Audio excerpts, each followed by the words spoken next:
ಮಾಡಿದ್ರೆ CAG report ನಲ್ಲಿ ಅದು ವರದಿ ಬಂದಿರುವಂತದ್ದು ಗ್ಯಾರಂಟಿ ಸ್ಕೀಮ್ಗಳನ್ನ ನಡೆಸೋದಕ್ಕೆ ಮತ್ತು ಅವುಗಳನ್ನ ಭರ್ತಿ ಮಾಡೋದಕ್ಕಾಗಿ ಇಷ್ಟೊಂದು ಸಾಲವನ್ನು ಮಾಡಿದೆ.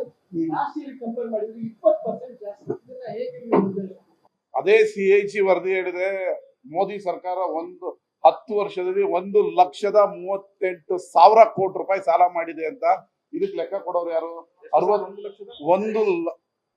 1 ಲಕ್ಷ ಅಲ್ಲ, 138 ಲಕ್ಷ 138 ಲಕ್ಷ ಕೋಟಿ ರೂಪಾಯಿಯನ್ನ 10 ವರ್ಷದಲ್ಲಿ ಮೋದಿ ಸರ್ಕಾರ ಸಾಲ ಮಾಡಿದೆ ಅಂತ ವರದಿ ಕೊಟ್ಟಿದೆಯಲ್ಲ. ಇದಕ್ಕೆ ಲೆಕ್ಕ ಕೊಡೋರು ಯಾರು?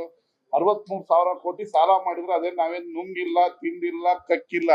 ಅದು ನೇರವಾಗಿ ಜನರು ಯಾರು ತೆರಿಗೆ ಕಟ್ತಾರೆ ಅವರ ಅಕೌಂಟ್ಗೆ ಹಾಕಿದೀವಿ. ಕರ್ನಾಟಕ ಜನರ ಆರ್ಥಿಕ ವ್ಯವಸ್ಥೆ ಮೇಲಕ್ಕೆ ಎದ್ದಿದೆ. ಮಹಿಳೆಯರು ಬಹಳ ಸಂತೋಷದಿಂದ ಹಬ್ಬಗಳು ಮಾಡ್ತಾ ಇದ್ದಾರೆ. ಔಷಧಿ ತಗೋತಾ ಇದ್ದಾರೆ, ಫ್ರಿಜ್ ತಗೋತಾ ಇದ್ದಾರೆ, ಕುಕ್ಕರ್ ತಗೋತಾ ಇದ್ದಾರೆ. ಸಾಲ ಮಾಡಿದ್ರು ಅದು ನೇರವಾಗಿ ಜನಗಳಿಗೆ ಹೋಗ್ತಾ ಇದೆ. ರಾಮರಾಜ್ಯ ಆಗಿದೆ. ಅವ್ರ ತರ ಸಾಲ ದೇಶ ಆಗಿಲ್ಲ. ಸಾಲ ಮಾಡ್ಕೊಂಡು ಓಡಾಡ್ತಾ ಇಲ್ಲ ನಾವು. 138 ಲಕ್ಷ ಕೋಟಿ ರೂಪಾಯಿ ಎಲ್ಲೋಯ್ತು ಅಂತ ಹೇಳಿ ಅವ್ರ ಲೆಕ್ಕ ಕೊಡ್ಲಿ, ಅವರ ಮಂತ್ರಿಗಳು ಲೆಕ್ಕ ಕೊಡ್ಲಿ, ಅಮಿತ್ ಶಾ ಅವ್ರು ಕೊಡ್ಲಿ, ಇಲ್ಲ ನಿರ್ಮಲಾ ಸೀತಾರಾಮನ್ ಕೊಡ್ಲಿ, ಇಲ್ಲ ಮೋದಿ ಅವ್ರು ಕೊಡ್ಲಿ, ಆಮೇಲೆ ಹೇಳೋಣ ಮಾತು.